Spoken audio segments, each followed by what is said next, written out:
ओम श्री गुरुवे नमः। सर्वे भवन्तु सुखिनः।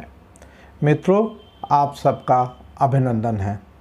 आइए आज मैं आपको आनंद की ओर ले चलता हूँ। आनंद अर्थात कृष्ण। कृष्ण ही आनंद है और आनंद ही कृष्ण है। जहाँ आनंद है वहाँ कृष्ण है और जहाँ कृष्ण है वहीं आनंद है। उनकी वंदना करते हुए मैं आज पूतना प्रसंग पर चर्चा करूँगा। वसुदेव सुतं देवं कंस चाणूरमर्दनं देवकी परमानंदम श्री कृष्णम वंदे जगद्गुरुम। अर्थात कंस और चाणूर का वध करने वाले देवकी के आनंद वर्धन वासुदेव नंदन जगत गुरु श्री कृष्णचंद्र जी के चरणों में वंदना करता हूँ, प्रणाम करता हूँ। श्री कृष्ण के भक्तों को देखोगे तो नाचते मिलेंगे, गाते मिलेंगे, गुनगुनाते मिलेंगे। फिर चाहे चैतन्य महाप्रभु हों, नरसिंह मेहता हों या मीराबाई हों। जन्माष्टमी के दिन श्री कृष्ण का जन्म होता है। 6 दिन बाद चतुर्दशी को पूतना गोकुल पहुंचती है। पूतना के कई अर्थ लगाए गए हैं। पू अर्थात पवित्र, तना अर्थात नहीं, यानी जो पवित्र नहीं है उसका नाम पूतना है। उसे काम का भी रूप बताया गया है। भक्त के अंदर का आनंद जब नष्ट हुआ, अर्थात नंद बाबा गोकुल छोड़कर मथुरा गए तो गोकुल में अपशकुन होने लगे और पूतना गोकुल में पहुंच गई। नंद के आगे आ रख दो तो वह आनंद हो जाएगा। आनंद गोकुल छोड़कर जाता है। तुम्हारा शरीर इंद्रियों का समूह है। तुम्हारे भीतर से अर्थात गोकुल से आनंद तब दूसरी जगह चला जाता है तो तुम्हारे अंदर पूतना अर्थात अपवित्रता आ जाती है, विकार आ जाते हैं। आनंद जब भीतर रहता है तो विकार जोर नहीं पकड़ते हैं और जब आनंद खत्म हो जाता है तब विकार जोर पकड़ते हैं तथा अपशकुन हो जाते हैं। योगियों का कहना है कि तुम आत्मानंद में मस्त होने का अभ्यास करोगे तो तुम्हारे पास पूतना नहीं आएगी। ऐसा आहार ना करो जिससे तमोगुण बढ़ जाए, ऐसा व्यवहार ना करो जिससे रजोगुण बढ़ जाए, ऐसे वातावरण में ना जियो जिससे तुम्हारे मन की शांति और आनंद नष्ट हो जाए। आप प्रातःकाल उठो, स्नान करके प्राणायाम करो। स्नान से शरीर शुद्ध होता है, प्राणायाम से अंतःकरण शुद्ध होता है। प्राणायाम करने के बाद थोड़ा ध्यान करोगे तो तुम्हारा आनंद बना रहेगा। जैसे गोकुल में नंद बाबा के रहने पर पूतना नहीं आ सकती, वैसे ही इंद्रियों के समूह रूपी गोकुल में यदि सदा आनंद रहेगा तो वासना रूपी पूतना नहीं आ सकती। वासना रूपी पूतना से बचने के लिए तुम्हारे चित्र को सदा साक्षी भाव में देखते रहो। जब भी वासना उठे तब तुम उसके दृष्टा हो जाओ, क्योंकि जब वासना को बुद्धि सहयोग देती है तब वासना क्रियाशील होती है। वासना को यदि बुद्धि सहयोग ना दे तो वासना में क्रिया करने की शक्ति नहीं है। जब किसी कार्य को करने के लिए बुद्धि सहयोग देती है तब आपका शरीर, आपकी इंद्रियां और आपका मन उस कार्य को करने में लग जाता है।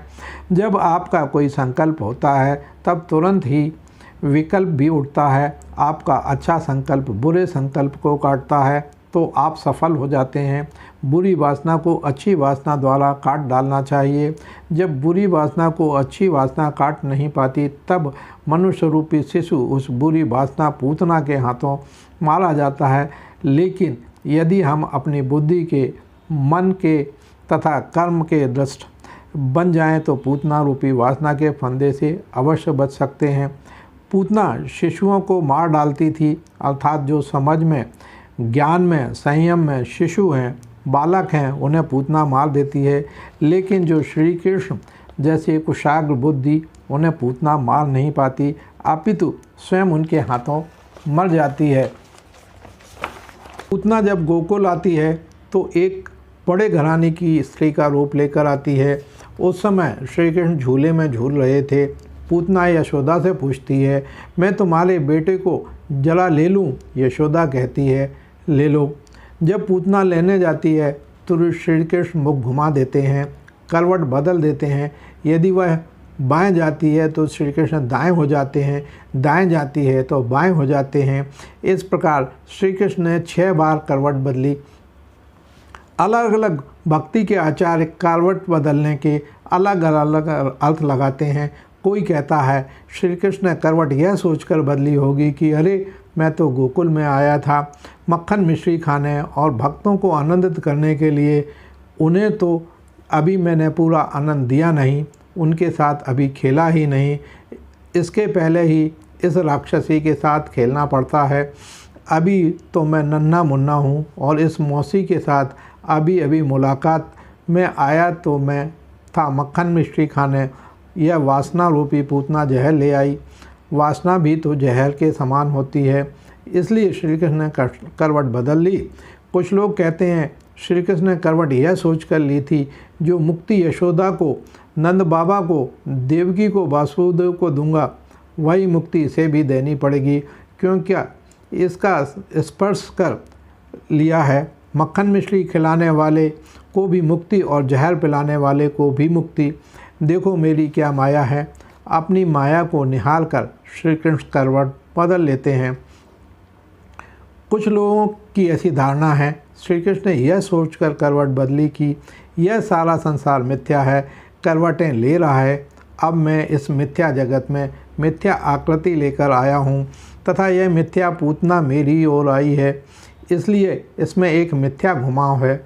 और भी डाल दो ताकि जगत को बताऊं कि मैं भी घूम रहा हूँ, यह भी घूम रही है, जो भी दिख रहा है सब घूम रहा है। तत्वज्ञानियों के लिए एक इशारा है, खून पसीना बहता जा या तान के चादर सोता जा, यह नाव तो चलती जाएगी, तू हंसता जा या रोता जा। जब सब घूम रहा है, सब चल रहा है, तो तुम्हारा दुख कैसे अचल रहेगा, तुम्हारा शत्रु कैसे अचल रहेगा, तुम्हें जहर पिलाने वाला भी कैसे अचल रह सकता है। यह भी अब चलने को है, इस शरीर से अलविदा होने को है, इसलिए श्री कृष्ण ने करवट घुमाई होगी। श्री कृष्ण का जीवन ऐसे समग्र है कि आप जो भी चाहो अर्थ लगा सकते हो, वह भी संभावित हो सकता है।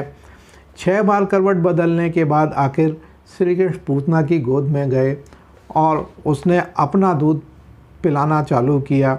वासना बाहर से तो सुंदर दिखती है किंतु भीतर से कुरूप होती है। पूतना भी भीतर से कुरूप और बाहर से सुंदरी होकर आई थी। ऊपर से दूध दिख रहा था और भीतर जहर भरा था। वासना में भी ऊपर से दूध अर्थात सुख दिखता है किंतु भीतर तो केवल दुख ही भरा होता है। स्पष्ट है श्री कृष्ण की लीला में कदम कदम पर तत्व ज्ञान लेने वालों को तत्व ज्ञान मिल जाता है, विनोद प्रेमियों को विनोद मिल जाता है, प्रेम लेने वालों को प्रेम मिल जाता है। जिसकी जैसी दृष्टि होती है उसको वैसा ही मिल जाता है। पूतना दूध के बहाने जहर पिलाती है किंतु श्री कृष्ण तो सब हजम कर जाते हैं। उन्हें वासना क्या कर सकती है जो स्वयं में पूर्ण हो। अमृत तो उनके आगे अमृत है ही किंतु वे जहर को भी अमृत बना देते हैं। श्री कृष्ण जब अधिक नोचने लगे तो पूतना बोलती है, बस बस मेरे अंगों को पीड़ा हो रही है, छोड़ो छोड़ो। श्री कृष्ण कहते हैं, मौसी मैं किसी को जल्दी पकड़ता नहीं और यदि मैं पकड़ लेता हूँ तो फिर छोड़ता नहीं हूँ। लोग स्वयं मेरे पास आते हैं। पूतना मैं तेरे पास नहीं आया था, तू स्वयं मेरे पास आई।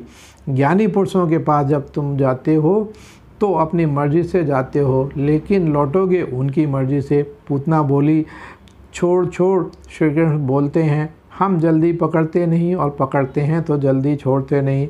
भगवान के या ज्ञानी के हाथ में यदि यह जीव आ गया और भगवान ने या गुरु ने पकड़ लिया तो फिर उसे छोड़ते नहीं, किनारे लगाकर पार करके ही वो चुप होते हैं। सिंह की दाढ़ में आया हुआ शिकार शायद छूट जाए लेकिन संत के हृदय में, भगवान के हृदय में आया हुआ व्यक्ति नहीं छूटता, वह पार होकर ही रहता है। थोड़ी देर सबेर जरूर हो सकती है। पयः पान कराने से पूतना को अत्यधिक पीड़ा होने लगी। उसने चिंतन के बल में अपना जो नकली रूप बनाया था वह पीड़ा के कारण गायब हो गया। वह असली राक्षसी के रूप में प्रकट हो गई। जब वासना असली रूप ले लेती है तो भयभीत हो जाती है। जब पूतना असली राक्षसी के रूप में प्रकटी हुई तो लोग मार डालेंगे, इस भय से श्री कृष्ण को लेकर आकाश में उड़ी। वासना आनंद को लेकर भागती है, वह गायब कर देती है। देखो, कथा बनाने वाले वेद व्यास जी की कितनी पवित्र बुद्धि रही होगी, कितनी उदार और कितनी विशाल बुद्धि रही होगी, ताकि जो भाव प्रधान व्यक्ति है उन्हें भी ज्ञान मिल जाए। वासना श्री कृष्ण अर्थात आनंद के खजाने को लेकर उड़ी तो सही, किंतु लंबे समय तक उड़ ना सकी। श्री कृष्ण की इच्छा से मामा कंस के बगीचे में जा गिरी, जिसमें बगीचा भी नष्ट हो गया। कथा कहती है श्री कृष्ण को लेकर पूतना जब उड़ने लगी तब गोकुल के सभी ग्वाल बाल और गोपियाँ घर का काम छोड़कर नंगे पैर भागते भागते मथुरा पहुँचे। उनकी नज़र आकाश में श्री कृष्ण की ओर होने के बावजूद भी किसी को कोई चोट नहीं आई। कथाकार यहाँ कितनी सुंदर बात समझा रहे हैं कि ग्वाल गोपियों की नज़र श्री कृष्ण पर थी, वासना पर नहीं, अपितु आनंद स्वरूप परमात्मा पर थी, अतः उन्हें कोई चोट नहीं लगी। नज़र यदि वासना पर होती है और संभल कर भी चलोगे तब भी चोट तो लग ही जाएगी, किंतु परमात्मा पर यदि तुम्हारी नज़र होती है तो फिर भले ही तुम देखकर ना भी चलो। जैसे गोपियों का, ग्वालों का ध्यान श्री कृष्ण की तरफ था तो उन्हें चोट नहीं लगी। यदि नज़र निर्वासनिक तत्व पर हो, ज्ञान पर हो, तो उसमें आपको चोट नहीं लगती है। ना जन्म की चोट लगती है, ना मृत्यु की चोट लगती है, ना वियोग की चोट लगती है, ना संयोग का आकर्षण होता है, ना शोक की चोट लगती है, ना भय की ही। यदि वासना आनंद को, आत्मा को दबाना चाहती है तो फिर आत्मदेव का प्रभाव होता है कि वह भले ही छोटा या नन्हा मुन्ना दिखता है, फिर भी बड़ी से बड़ी वासना रूपी को नष्ट करने उसके बाएं हाथ का खेल है। पूतना धड़ाम से गिरी, किंतु श्री कृष्ण अछूत व सुरक्षित ही रहे। इससे सिद्ध होता है कि वासना चाहे कैसे भी रूप लेकर आनंद को नष्ट करना चाहे, किंतु आनंद स्वरूप परमात्मा का कभी नाश नहीं होता, अपितु वासना स्वयं नष्ट हो जाती है। वासनाओं से तुमने जो उपलब्धियां की हैं वो तो मर जाती हैं, तुम कभी नहीं मरते। तुम्हारा आत्मा रूपी कृष्ण कभी नहीं मरता। चाहे आकाश से तुम्हारा शरीर गिरे फिर भी तुम नहीं गिरते, तुम नहीं मरते, तुम ज्यों के त्यों अपनी महिमा में ही रहते हो। भगवान पूतना जन्माष्टमी के दिन श्री कृष्ण का जन्म हुआ था और उसके 6 दिन बाद ही पूतना उनका वध करने आ गई थी, जैसा कि आप कथाओं में वृत्तांत पढ़ते हैं, सुनते हैं। और 6 दिन का बालक, आप सोचिए 6 दिन का बालक जो दूध पीता है वो एक राक्षसी को दूध पी के कैसे उसका वध करता है। यह प्रसंग अत्यंत रोचक है और इसको यह सिद्ध करता है कि कृष्ण जो है भगवान के अवतार थे। आइए हम उन्हें बारंबार नमन करते हैं और आप सभी को नमन करते हैं, अभिनंदन, आपका अभिनंदन करते हैं। यदि आपको मेरा यह चैनल, ये प्रसंग अच्छा लगता है तो मेरे चैनल अभिनंदन मानव विचार एवं विकास मंच को सब्सक्राइब करें, फॉलो करें, लाइक करें। मैं आगे श्री कृष्ण की कथाओं पर लगातार वर्णन करूंगा। जो कथाएं उपलब्ध हैं उनको आपके साथ साझा करूंगा। जय हिंद, जय भारत, जय श्री कृष्ण।